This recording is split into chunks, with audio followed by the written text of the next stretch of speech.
So, it's 2025. What do you want to work on this year? Fitness, career, finance, hobbies, which includes content creation. What is your mantra for 2025? Stop overthinking and just do it. Okay, and how do you feel? Really? It's honestly baffling to me that we're already in 2025. You know how people say time goes by faster as you get older? Well, they're absolutely right, because I felt it intensely this year. Time does go by faster and faster every year. I mean, just like that, and another year has passed.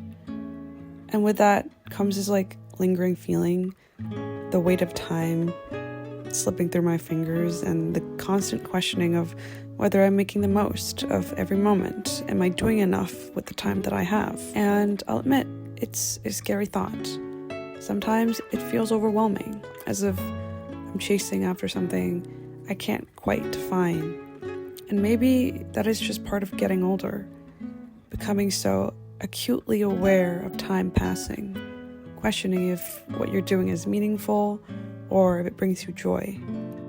But even in these moments of doubt, I remind myself of how privileged I am to even be able to ask these questions.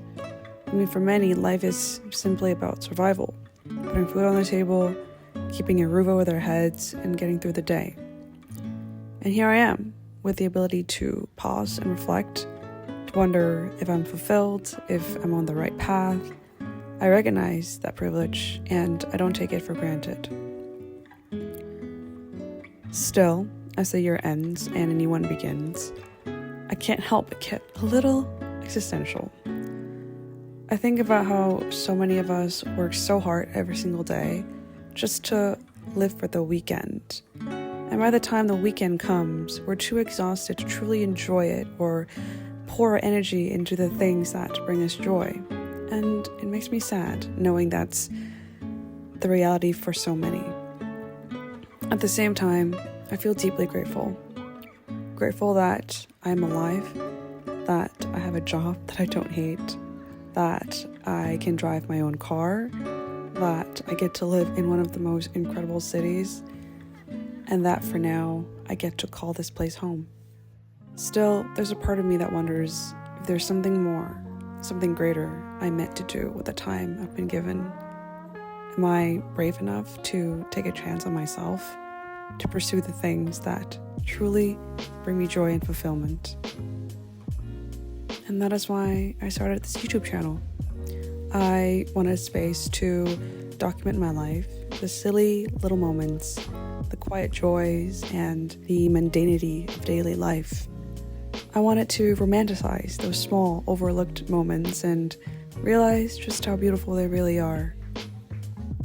This space allows me to pause, to capture memories that I can look back on as the years go by, to create something tangible that feels like time standing still, even just for a few minutes.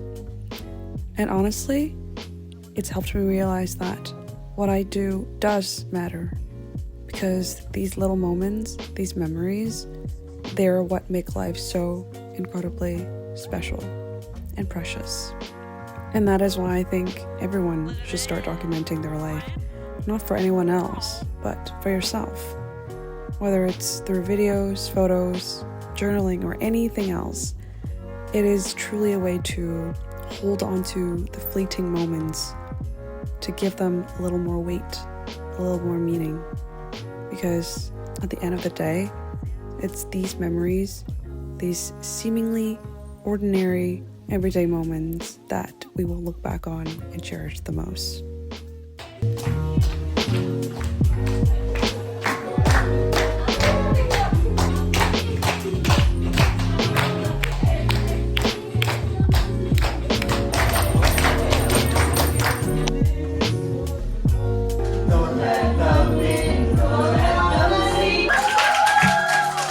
And you might be thinking, yeah, I do want to start a YouTube channel, but I'm scared. I don't know how to edit. I'm worried about what people will think. What if it's cringy? Trust me, I get it. That was me. Honestly, it's still me. I still feel so self-conscious every time I post something, wondering what people might think of me, what my friends or family or even complete strangers might say about my channel. Sometimes it gets to the point where I don't post at all. But the truth is, no one cares about you as much as you think they do. Really. No one is spending that much time thinking about you or your videos. And if anything, most people will probably think it's amazing that you have the courage to put yourself out there and follow something you're passionate about. So stop overthinking it. It's not about being perfect. It's about just doing it. The videos will be cringy, and that's okay. That's part of the process. And the thing about YouTube is you have to love the process. I genuinely do. I love creating, filming, spending hours editing, recording voiceovers, and writing captions. Even when I post a video and it gets no views, I still love it. Because at the end of the day, it's not about other people. It's not about the views. It's about you. It's about pushing past your fears, insecurities, and doubts. It's about proving to yourself that you are capable, that you can grow, and that you're brave enough to do something that scares you. And that's what this journey is really about. Your own self-growth. Hi guys, Merry Christmas! Look, Kate got us like pastries. So cute. So cute. We're gonna eat them now.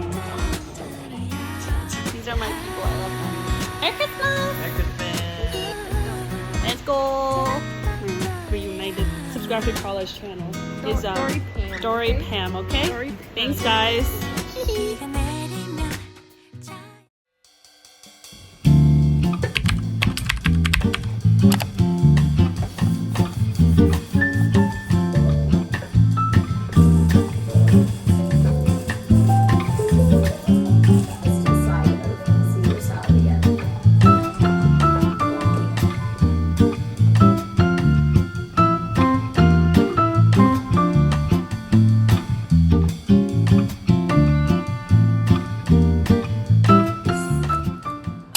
So I just finished writing up some reflecting and planning out my goals for 2025. I try to do this every year. I think it's a great way to reflect upon the year that has passed. I think about what my intentions are coming into the new year, what I want to achieve. I believe in manifestation. I think the biggest thing that I want to do in the new year in 2025 is to just be more intentional with my time and how I utilize the time that I have outside of work. I really want to lock in on 4 main pillars, which is fitness, career, finance, hobbies, which includes content creation. Let me just run it through with you guys. But I guess I do want to just quickly reflect on 2024, which has been a pretty eventful year. I think with every year there's ups and downs, but this year has been quite the emotional year for me as well as our family because our grandma passed. That was a really sort of big shift in our family dynamics, family relationships in general. I obviously felt very down at one point. I was also working at a very toxic job that I wanted to get out of for a very long time. I think the first half of 2024 was rough. I would say up until like June, it was pretty rough. I had so many breakdowns and I've recorded them on my YouTube channel. If you want to like dig around and look for it, you can literally will find a video where I said I had a mental breakdown. I felt so lost and I didn't know what I was doing in my life and which direction I want to go. That being said, so many things that I'm grateful for achieving this year. I got my PR this year, which is like the biggest goal crossed off my list. I also moved. I also got a new job. So those are also the 2 very big things that happened.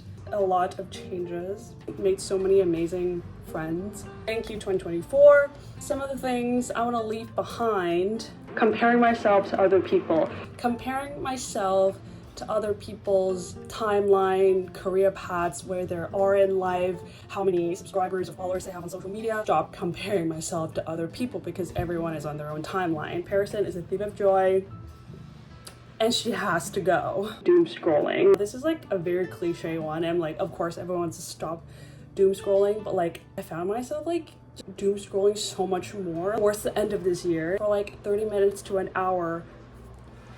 And like after that, I just feel so gross and shitty about myself for like doing that. It's something that I want to minimize as much as possible in 2025. Healthy habits that you do want to implement. First of all, well, it's not a healthy habit, but it's just a mantra. Stop overthinking and just do it. Just do it! I tend to overthink a lot of things in life. The smallest, most trivial decisions, I overthink the shit out of it. But in reality, it really does not matter that much. I think this also pertains to like content creation. Sometimes like I overthink my content ideas or like over editing or filming something. It doesn't need to be perfect because it's not about perfection. It's about making progress and trial and error. That's how you grow. Second point I put is to drink more water. I'm so like broken record, but like I do want to drink more water because my boyfriend got me a blender bottle, which has actually been a lifesaver. Like I actually drink more water nowadays, and this one is insulated so it keeps your water cold, and it is actually so delicious to drink water that advises me to drink a lot more water. If you want to make a habit stick, you just have to make it really easy for yourself. Eliminate all of the barriers and things that you think might be hard about keeping a habit or implementing a habit.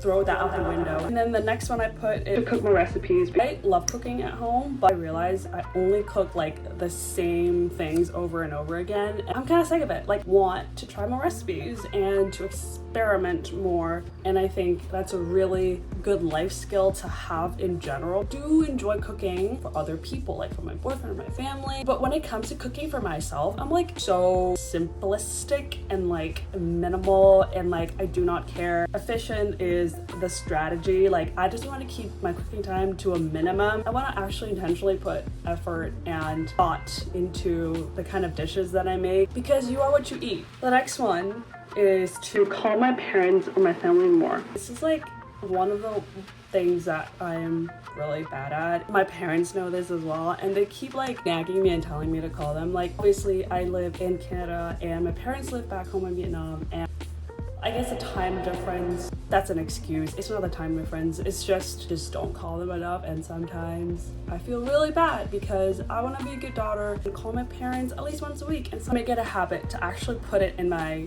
to-do list or calendar to call my parents at least once a week, because I always feel so much better after I call them. And it doesn't have to be something like I have something to tell them. It's just like to update them on like whatever I'm doing. Or it doesn't have to be anything grand, but I think it's just letting them know that I think about them. I still care about them. I know that that makes them so happy. So I want to intentionally do that more, just kind of nurture that relationship more, because I know it's already hard because of the distance. And the last one I put, get back into journaling. I realize how much journaling actually does for me and my mental health. It just helps me organize my thoughts and clears my mind a lot. It's like an outlet for me. I think in terms of fitness, I want to keep up with my gym routine, consistently going to the gym like at least 3 to 4 times a week, weightlifting / cardio. I still want to keep up with pickleball. Like I do want to play pickleball at least like once or twice a week when the weather gets better. Finance, a big one. I want to consistently save every month at least $1,000 every month. I also put have a side hustle.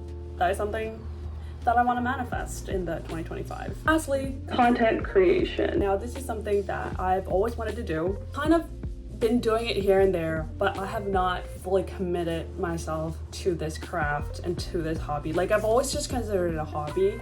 I do want to grow. I think it's just I'm afraid to say it out loud because I'm afraid of failing, and I'm afraid I might not be able to grow. Daunting to me. The more and more that I think about it, the more I realize no one actually cares about what you're doing.